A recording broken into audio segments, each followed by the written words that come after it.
ஹல்லேலூயா. லூக்கா எழுதின சுவிசேஷம் முதல் அதிகாரத்துல 13வது வசனத்தை வாசிப்போம். தூதன் அவனை நோக்கி, சகரியாவே பயப்படாதே, உன் வேண்டுதல் கேட்கப்பட்டது. உன் மனைவியாக எலிசபெத் உன் குமாரனை பெறுவார். அவனுக்கு யோவான் என்று பெயரிடுவார். ஹல்லேலூயா. வசனது முதல் வசனம், சகரியாவே நீ பயப்படாதே, விட்டுட்டு உன் வேண்டுதல் கேட்கப்பட்டது. ஹல்லேலூயா. தேவன் நம்மளுக்கு வார்த்தை கொடுக்கிறார். உன் வேண்டுதல் என்ன செய்தது? உனக்கு கேட்கப்பட்டது. எத்தனை நாட்களா நீ எந்த காரியத்தை குறித்து நீ ஜெபம் பண்ணி கொண்டிருந்தையோ, எந்த காரியத்தை குறித்து நீ நினைத்து கொண்டிருந்தையோ, அந்த காரியத்தெல்லாம் இன்றைக்கு தேவன் சொல்லுகிறார், உன் வேண்டுதல் உனக்கு கேட்கப்பட்டது. ஹல்லேலூயா. ஏன் சொன்ன அந்த சகரியா பத்தி சொல்லும் போது, ஆதி காலங்களில் என்ன செய்வார் என்று சொன்னார், ஒரு மனிதன் ஆலயத்துல தூபம் காட்டணும் என்று சொன்னால் எல்லாரும் போய் தூபம் காட்ட முடியாது. அந்த இடத்துல ஒவ்வொரு கோத்திரத்தின்படியே சீட்டு குலுக்கி போடுவார்கள். அந்த சீட்டு யார் பேர்ல விழுகுதோ அவர்தான் தூபம் காட்ட போக முடியும், ஆலயத்துக்குள்ள வர முடியும். ஏன் என்று சொன்னால், அப்படி அவன் சீட்டு விழுகாம நான் கரெக்டா இருக்கிறேன், கர்த்தர் என்னை தெரிந்து கொண்டார், அதனால எனக்கு வசனம் தெரியும், வார்த்தைகள் தெரியும், நல்லா ஜெபிக்க எனக்கு தெரியும், அதனால நான் போய் தூபத்தை காட்டுறேன்னு சொல்லி காட்ட முடியாது. அப்படி ஆலயத்துல போய் நீங்க காட்ட வேண்டிய சொல்லும் போது சில நேரங்களில் என்ன செய்யும் என்று சொன்னால், சில நேரத்துல புஷ்பமாகி விடுவோம், அந்த நேரத்துல மரித்து போய் விடுவோம். அந்த ஆலயத்தில் தூபம் காட்டும் போது என்ன செய்வார்னு சொன்னா, இடுப்புல பெரிய சங்கிலியாவது கயிறாவது கட்டிதான் உள்ள கடத்திவார்கள், அனுப்பி விடுவார்கள். சத்தம் இல்லை என்று சொன்னால் தேவன் அந்த இடத்துல அடித்து விடுவார், உடனே இழுத்து கொண்டு வருவார்கள். அதனால யாரும் அவளை சீக்கிரமாய் போய் தீபத்தை காட்ட முடியாது. யாரு தேவன் அழைக்கப்பட்டார்களோ அவர்தான் என்ன செய்ய முடியும், அந்த இடத்தில் தீபத்தை காட்ட முடியும். அப்படிப்பட்டது அந்த சகரியாவுக்கு அவர்களுக்கு சீட்டு விழுந்தது. இவர்கள் தூபம் காட்டி கொண்டிருக்கிறார்கள். தூபம் காட்டு வேளையில சகரியாவுக்கு ஒரு மனசுல ஒரு பாரம் இருந்து கொண்டே இருக்கிறது.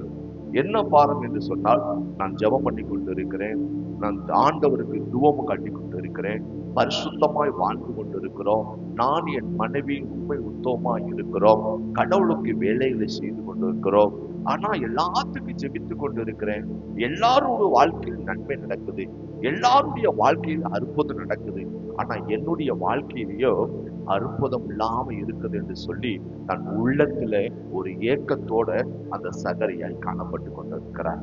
அப்பொழுது அவன் தூபம் காட்டி கொண்டிருக்கிற வேளையில தேவன் தூதன் அவனுக்கு தரிசனமாகி சொல்லுகிறார், சகரியாவே நீ பயப்படாதப்பா, உன் வேண்டதெல்லாம் கேட்கப்பட்டது.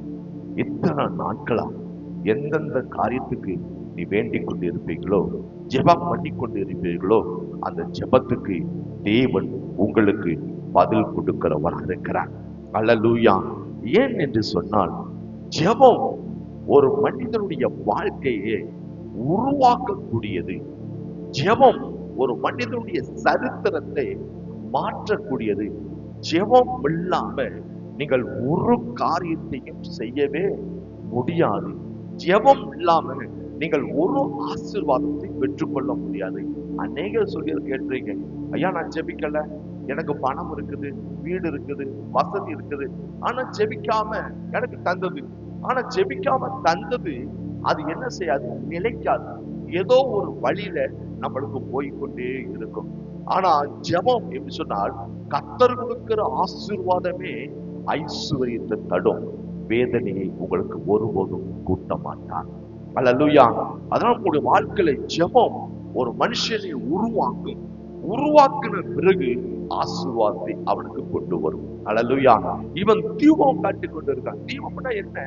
வேதத்துல வாசிங்க கேட்போமே, அது ஒரு வசனம் அதிகமாக சொல்லுகிற சங்கீதம் 141:2 வாசிங்க.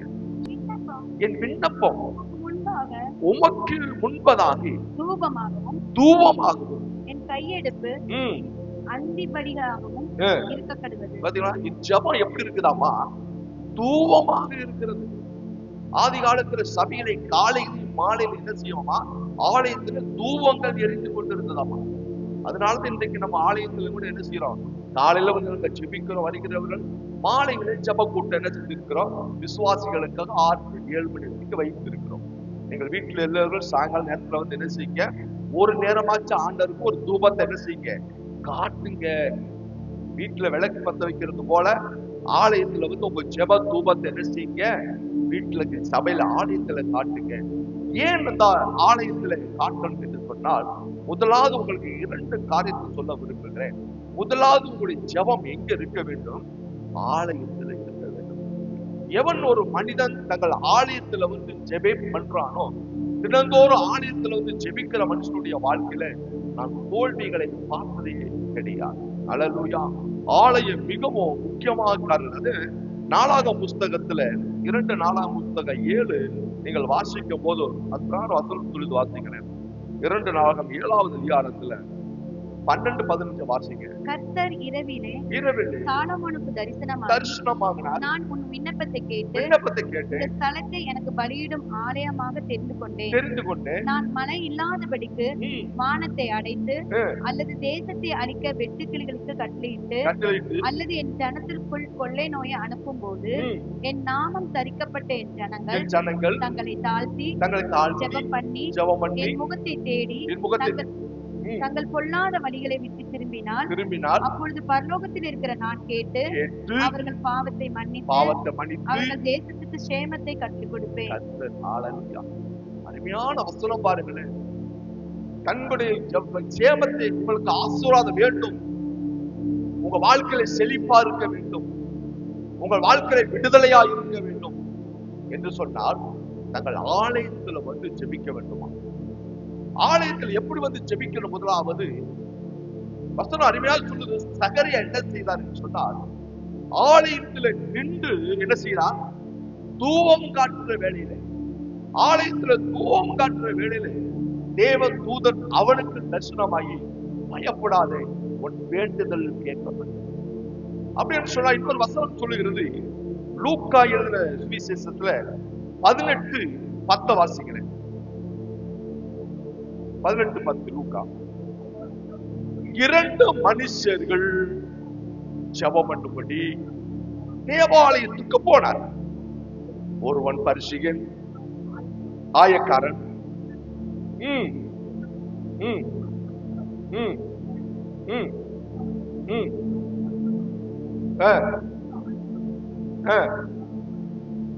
போதும் என்னவா, ஆலயத்துல போய் அவன் செய்யறான் நின்று. 2 பேரும் ஆலயத்துக்கு போகிறார்கள். ஆலயத்துல போய் எப்படி ஜெபம் பண்றான், நின்று. நம் வாழ்க்கையில ஏன் நின்று ஆராதிக்கிறோம், நின்று ஏன் வேதத்தை வாசிக்கிறோம், ஏன் நிக்க வேண்டும் அப்படின்னா, தேவனை நமக்கு என்ன செய்யறோம், கனப்படுத்துகிறோம். இப்ப நம்மளுக்கு மேல ஒரு பெரிய அதிகாரி வாராரு, நம்மளுக்கு மேல ஒரு பெரிய மனுஷர் வாரார்கள் சொன்னா என்ன செய்யறோம், உடனே எழுந்து என்ன செய்யறோம், அவருக்கு வணக்கத்தை நம்ம செலுத்துறோம். அதே போல ஆலயம் என்பது ஏன் நின்று ஆராதிக்கிறோம், நின்று வேதத்தையே வாசிக்கிறோம், தேவன் நம் மத்தியிலே உலாவிக் கொண்டு இருக்கிறார். தேவன் நம் மத்தியிலே உலாவிக் கொண்டு இருக்கிறார். என்ன வசனம் சொல்கிறது, பரலோகத்துக்கும் பூலோகத்துக்கும் அவரே குடும்பத்தார். அல்லேலூயா. அவரே நாமமா இருக்குது. பரலோகத்துக்கும் பூலோகத்துக்கும் யாரு, அவரே கர்த்தர், அவரே தேவன், அவரே தகப்பன். அதனால நம்முடைய வாழ்க்கையில தேவனுக்கு எப்பொழுதும் கனத்தை கொடுக்க வேண்டும். நின்று அவன் ஜெபம் பண்ணும் போது தேவனுடைய வாழ்க்கையில எது சொன்னான், தானியேலே கால் உண்டு நில், நானோட என்ன செய்தேன், பேசுகிறேன். எசேக்கியாவே, ஏசாயாவே விரல கால் உண்டு நிற்கும் போது என்ன செய்யறதுன்னு சொன்னால் தேவன் பேசினார். அல்லேலூயா. கடைசியா சொல்லுகிறது, நம்முடைய வாழ்க்கையில எப்பொழுதுமே தேவன் சமூகத்துல நின்று நாம் ஜெபிக்கிறா இருக்க வேண்டும். இல்லைன்னு சொன்னால் முழங்கால் படியிட்டு ஜெபிக்கிறவளா இருக்கணும். முழங்கால் என்னால படிக்க முடியவில்லை அப்படின்னு சொன்னால் நீங்கள் நின்று நீங்கள் தேவன் சமூகத்துல ஜெபிக்க வேண்டும். எங்க ஜெபிக்க வேண்டும், ஆலயத்துல வந்து ஜெபிக்க வேண்டும். அநேக முறை இந்த காலத்துல இப்ப மாறிவிட்டது. முதல்லாம் என்ன எப்படி ஜெபித்துக் கொண்டு இருப்போம், வைராக்கியம் இருந்தது. 40 நாள் உபவாசம், 21 நாள் உபவாசம், 7 நாள் உபவாசம், 3 நாள் உபவாசம், 1 நாள் முழுவதும் உபவாசம். இப்படி நான் ஒவ்வொரு நாளும் ஆதி காலத்துல ஜெபித்துக் கொண்டிருந்தோம். ஆனா இப்பொழுது ஜெபங்கள் என்ன செய்து விட்டது, குறைந்து விட்டது. ஏன் குறைந்து விட்டது? தேவ பிள்ளைகளே, உங்கள் வாழ்க்கையில எழுப்புதல் வேண்டும் என்று சொன்னார். ஆதி திருச்சபை எழுப்புதல் எப்படி உண்டாயிற்று என்று சொன்னார். எப்பொழுதும் ஜெபமும் அவர் ஜெபத்திலே தரித்துக் கொண்டிருந்தார்கள், வேதத்திலே தரித்துக் கொண்டிருந்தார்கள். இரவோ பகல் அண்ணாளுங்கிறவள் இரவும் பகல் என்ன செய்தாலும் தேவனுடைய ஆலயத்திலே உபவாசம் பண்ணி ஜெபித்துக் கொண்டிருந்தால் என்று பார்க்கிறோம். நம்ம வாழ்க்கையில எப்ப ஜெபம் நம் வாழ்க்கையில மீண்டும் தொடங்க ஆரம்பிக்கிறோமோ அவனுடைய வாழ்க்கையில வெற்றி மேலே வெற்றியாய் அடைந்து கொண்டே இருப்போம். அல்லேலூயா.